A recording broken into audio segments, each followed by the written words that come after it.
Salut à tous les amis, j'espère que vous allez bien. Alors, jusqu'à maintenant, pour envoyer des emails, un email de confirmation, on a toujours utilisé la façade mail. Mais si je te dis qu'avec la Laravel, on peut aussi envoyer un email autrement, normalement, tu ne devrais pas être surpris. Parce qu'en effet, la Laravel nous propose le système des notifications. Cela fonctionne de la même manière que les emails, mais les notifications, c'est encore mieux. Parce qu'on peut être notifié soit par email, ou bien par la base de données, ou bien par SMS, etc. Prenons par exemple l'exemple de Facebook. Si par exemple tu publies une publication et qu'une personne vient commenter à ta publication, tu vas recevoir un email. Normalement, par rapport à ce que tu auras configuré dans tes préférences, tu recevras un email qui te dit qu'un tel a commenté ta publication. Et si tu vas sur Facebook, sans consulter ta boîte mail, dans la partie notification, tu reçois également une notification en te disant que un tel a commenté à ta publication. En fait, ici, les notifications qui ont été envoyées par email, ce sont des notifications qui ont été envoyées par email, tout simplement. Et les notifications que tu trouves quand tu vas sur Facebook, ce sont des notifications récupérées depuis la base de données. Après, si par exemple tu mets un mot de passe perdu, tu peux aussi recevoir une notification par SMS te donnant un code. Après, tu rentreras ce code pour changer ton mot de passe. Alors, pour créer une notification, on utilise ici toujours artisan avec make de point notification. Alors, je copie cette commande, j'ouvre ici le terminal et je code ça. Alors, ici, en fait, comme nom de la classe, il faut être explicite. Par exemple, je ne peux pas mettre genre register mail. Bon, même si register mail, ça me va, mais moi, je te conseille, c'est toujours être le plus explicite possible. Par exemple, je peux mettre ici send, user, mail, register. Voilà. Ici, je peux mettre aussi after. Après une inscription, ici, cela va se déclencher. Voilà. En fait, essaye d'être le plus explicite possible. Alors, déjà, pour savoir où se trouvent les notifications, ici, dans ton dossier app, tu as ici un dossier qui vient d'être créé qui s'appelle Notifications. Et là, à l'intérieur, tu trouves ici les notifications que tu auras créées. Par exemple, là, je vais effacer cela. Voilà. Et je vais entrer à l'intérieur de ça. Alors, ici à l'intérieur, tu trouves ici le constructeur. Tu trouves ici la méthode via. Alors, ici, la méthode via, c'est le mode. Ici, il me fait un return d'un tableau qui est marqué mail. Le mail, c'est comme je t'ai expliqué tout à l'heure, il enverra par email. Mais tu peux aussi envoyer plusieurs modes. Par exemple, tu peux mettre ici database, comme pour l'exemple de Facebook. Tu peux aussi mettre plusieurs. Moi ici, je vais mettre seulement mail. Et si je descends, il y a cette méthode toMail qui est déjà pré-remplie. Ici, à l'intérieur, tu trouves des méthodes. Il y a la méthode line, c'est juste un paragraphe. Que ici, la Laravel me donne déjà un exemple. Il y a la méthode action. Ici, c'est un bouton, tout simplement. Après, si tu as envie de mettre un titre, tu peux mettre ici greeting. Et là, je mets par exemple valider mon compte. Ici, en fait, c'est juste un titre genre hello, etc. Et ici, dans le premier line, avec ça. Et là, je mets par exemple salut. Et là, il faut que je récupère l'utilisateur. Ici, l'utilisateur, c'est tout simplement la variable notifiable. Je mets ici des accolades. Et je mets la variable notifiable. Je mets name. Je mets un virgule. Alors, ici, il y a action. Là, j'enlève ça. Je mets valider mon compte. Et là, on met un lien. Alors, ici, comme lien, je retourne ici dans le fichier register. Et je copie ça. Je reviens ici. Et je le mets. Comme ça, on est tranquille. Après, là, il y a le message merci, etc. Bon, ça, je ne vais pas le modifier. Et ici, dans la méthode toArray, en fait, là, c'est par exemple lorsque j'utilise le système de notification par la base de données, en fait, ça va enregistrer tout simplement tout ça, tout ce que je vais écrire à l'intérieur de ce return dans la base de données. Comme ça, je pourrais les récupérer et l'afficher justement dans l'application. Ici, dans la méthode toMail, ça enverra tout simplement un email, mais en fait, il n'y aura pas de trace, on va dire. Il n'y aura pas de trace pour sauvegarder les emails qu'on aura envoyés. Du coup, c'est là où on va rentrer en action la méthode toArray. C'est là en fait qu'on va stocker dans la base de données tout ce qui sera dans la méthode return. Mais pour l'instant, on va dire qu'on ne va pas utiliser ça. On va seulement utiliser ici la méthode toArray. Bien. Maintenant, je reviens ici. Et là, je vais commenter ça. Alors, pour utiliser en fait les systèmes de notification, je peux ici utiliser la façade notification. Et là, je vais utiliser la méthode send. La méthode send prend deux paramètres. D'abord, ici, il prend l'utilisateur ou bien les utilisateurs. En fait, l'avantage d'utiliser la façade notification, c'est qu'on peut envoyer soit un email à plusieurs groupes de personnes ou seulement à une seule personne. Par exemple, si je récupère ici, par exemple, je mets $users égale à, ici, je mets le modèle user, et là, je mets all. Voilà. Ici, je peux mettre ici users. Comme ça, je vais récupérer tous les utilisateurs afin de les envoyer un email, tout simplement. Mais là, je vais seulement envoyer un email à un utilisateur. Ici, je mets la variable user.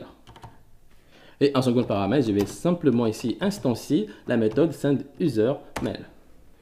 Voilà. Là, en fait, on ne va pas utiliser ici de constructeur. En fait, ici, le constructeur, c'est par exemple si je vais récupérer d'autres informations. Par exemple, quoi? Si par exemple un utilisateur a mis un commentaire dans mon application, ici je pourrais récupérer le commentaire et le récupérer ici afin en fait d'envoyer une copie du commentaire par email par exemple. Alors ici il faut faire attention, sinon là j'aurai une erreur, je copie ça. Là c'est $notifiable. Là pareil. Voilà, sinon en fait je risquerais d'avoir des erreurs. Allez, on va tester pour voir si tout fonctionne bien. Je retourne ici dans l'application. Ici déjà j'ai tout effacé, il n'y a rien. Allez, on va tester. Comme nom d'utilisateur encore je mets Soulouf, mon adresse email, je mets secret, et là je clique, j'attends, ok. Là je n'ai plus eu d'erreur, je reviens ici, ah j'ai reçu un email. Voilà, là ça marche nickel. Comme tu vois, je n'ai pas d'erreur. Et si je retourne dans phpMyAdmin, ici, je retrouve l'utilisateur que j'ai créé, Soulouf. Mais là, en fait, je vois que ici, dans la partie confirmation, c'est toujours à nul. Si je reviens ici et que je clique sur le bouton, OK, là, mon compte a bien été validé, je ferme, je reviens ici et là, j'actualise. Voilà, il y a marqué la date de confirmation de mon compte. Cela veut dire que tout fonctionne nickel. Je peux donc revenir dans l'application. Et là, en fait, moi, j'aime pas trop utiliser cette méthode-là. Si je reviens ici, là, tu vois qu'il y a marqué le nom de la classe, sendUser, mail, after, register, et ça, j'aime pas trop. C'est aussi le nom, en fait, c'est le nom du titre, quoi, de l'email. Et ça, en fait, j'aime pas du tout. Mais ici, tu vois que il y a le salutation, valider mon compte, etc. Pour changer, par exemple, ici de nom, je viens ici. Là, je mets subject. Je mets la méthode. Hein. Là, je mets valider mon compte. Voilà. Je vais recréer ici un utilisateur. Je retourne ici. Et là, j'actualise. Super. Je mets la rassou. Je mets la secret. Et là, je clique. OK. Je reviens ici. Ah, là, ça a marché. Valider mon compte. OK. Là, ça marche, nickel. Mais tu n'es pas obligé ici d'utiliser ces méthodes lean, etc. Tu peux en fait, là, je vais l'enlever tout simplement. Et là, je peux utiliser ici, par exemple, la fonction view. C'est comme on l'avait vu avec la classe register mail. Ou sinon, tu peux ici mettre markdown. Alors, je fais comme ça, c'est mieux. Et ici, à l'intérieur, je mets tout simplement email.register.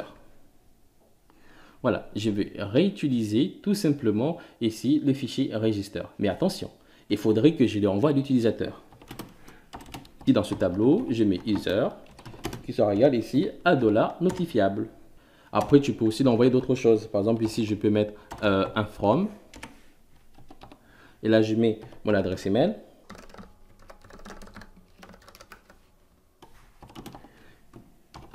Et là, je mets mon nom, la rassou. Allez, on va recommencer pour voir si tout fonctionne bien. Je reviens ici pour créer encore un nouveau compte. Là, je mets encore Nana. Je mets nana@nana.fr, secret, secret. Et là, je clique. OK, ça a marché. Je reviens ici. Ah, là, ça a marché. Nickel. Ici, comme tu vois, je n'ai pas d'erreur. Et si je reviens à l'application, là, j'actualise. Là, je retrouve l'utilisateur Nana que j'ai créé. Je reviens ici. Et là, si je clique pour valider, OK. Là, je peux le fermer. Je reviens ici. Je réactualise. Voilà, là, ça a marché. Comme tu vois, ça marche nickel. Là, en fait, c'est en utilisant ici la façade notification. Mais ce que tu peux faire, je peux enlever ça. Et là, je vais utiliser ici l'utilisateur. Et puis, je vais utiliser la méthode Notify. Et là, à l'intérieur, je vais tout simplement ici instancier la variable, enfin, la classe send user, mail, etc. Allez, on va tester. Là, je vais réactualiser la base de données. Hein. J'actualise, nickel. Je reviens dans l'application. Je vais recréer encore un autre compte. Je mets encore sous l'ouf. Je mets ici mon adresse email. Secret. Secret. Et là, je clique. OK. Je reviens ici. J'actualise. Là, mon compte n'a pas été validé. Et là, si je reviens ici, j'ai bien reçu l'email. Et là, si je clique pour valider, OK. Et là, si je réactualise, mon compte a bien été validé. Voilà, comme tu vois, ça marche nickel. Tu peux ici utiliser la méthode Notify. Et là, je peux enlever tout simplement la façade notification. Alors, ici, au cas où, si tu te demandes où se trouve la méthode Notify, tu peux aller ici dans le modèle user. Alors, déjà ici, il faut savoir que pour créer un utilisateur, j'ai utilisé le modèle user et je l'ai sauvegardé dans la variable user. Cela veut dire que je vais utiliser toutes les méthodes qui se trouvent dans le modèle user. Et si je vais dans le modèle user, là, je ne trouve pas la méthode Notify. C'est bizarre. Mais comme je t'avais expliqué dans l'épisode précédent, ici, tout ce qui se trouve dans les traits, c'est comme si en fait, je l'avais mis ici, dans le modèle user par exemple. Alors, si je rentre par exemple ici dans le trait notifiable, là, je retrouve encore deux autres traits. C'est comme si toutes les méthodes et les propriétés qui se trouvent dans ces deux traits, ils se trouvaient à l'intérieur de ce trait. Et toutes les méthodes et les propriétés qui se trouvent dans le trait notifiable, si là j'utilise le trait notifiable, c'est comme si je les avais tous mis ici dans le modèle user. Alors, ici je vais par exemple ici dans le trait routes notifications, là je retrouve le trait notify. Et ici à l'intérieur, il prend tout simplement une instance d'une classe de notification. Voilà. Et là, je peux enlever ça et ça aussi. Après, si tu es du genre très curieux, tu peux regarder ici tranquillement dans la documentation de Laravel afin d'en savoir un peu plus sur les notifications. Et comme tu vois, en fait, c'est encore mieux d'utiliser les notifications que d'utiliser en fait la façade mail. Moi, en tout cas, c'est ce que je te recommande de faire.